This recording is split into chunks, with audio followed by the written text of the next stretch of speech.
Dhallywood superstar Shakib Khan এবং Bollywood Diva Priyanka চোপড়াকে একসাথে বড় পর্দায় দেখার গুঞ্জন বেশ কিছুদিন ধরেই বাতাসে ভাসছিল। অবশেষে সেই গুঞ্জনের পালে লাগলো নতুন হাওয়া। সম্প্রতি নিউ ইয়র্কে একটি প্রেস মিটে শাকিব খান এবং প্রিয়াঙ্কা চোপড়াকে একসাথে দেখা যাওয়ায় এই গুঞ্জন আরও জোরালো হয়েছে। যদিও এই প্রেস মিটিং নিয়ে আনুষ্ঠানিকভাবে কোনো পক্ষই মুখ খোলেনি, তবে বিভিন্ন গণমাধ্যমের সূত্র অনুযায়ী once upon A time in Dhaka সিনেমার জন্যই তাদের এই সাক্ষাৎ।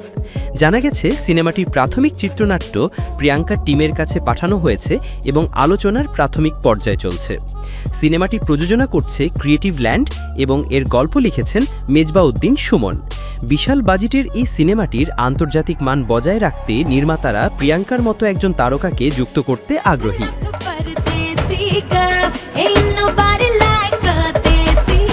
চলচ্চিত্র বিশেষজ্ঞরা মনে করছেন, যদি এই গুঞ্জন সত্যি হয় এবং শাকিব প্রিয়াঙ্কা জুটিবদ্ধ হয়ে বড় পর্দায় আসেন, তবে এটি বাংলা সিনেমার জন্য একটি যুগান্তকারী ঘটনা হবে।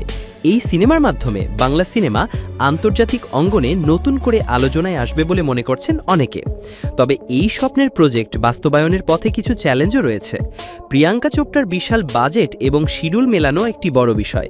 এছাড়াও দুই দেশের ভিন্ন চলচ্চিত্র ইন্ডাস্ট্রির কাজের ধরন ও সংস্কৃতি সমন্বয় সাধন করাও একটি গুরুত্বপূর্ণ দিক হবে।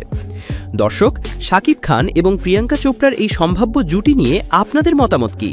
আপনারা কি এই দুই তারকাকে একসাথে বড় পর্দায় দেখতে চান? আপনাদের মূল্যবান মতামত আমাদের কমেন্ট বক্সে জানাতে ভুলবেন না। আজকের মতো এখানেই শেষ করছি। ভিডিওটি ভালো লাগলে লাইক, কমেন্ট এবং শেয়ার করে আমাদের সাথেই থাকুন। আর আমাদের চ্যানেলটি সাবস্ক্রাইব করে না থাকলে এখনই সাবস্ক্রাইব করে ফেলুন। আবারও দেখা হবে নতুন কোনো ভিডিও নিয়ে। ততক্ষণ পর্যন্ত ভালো থাকুন, সুস্থ থাকুন। ধন্যবাদ।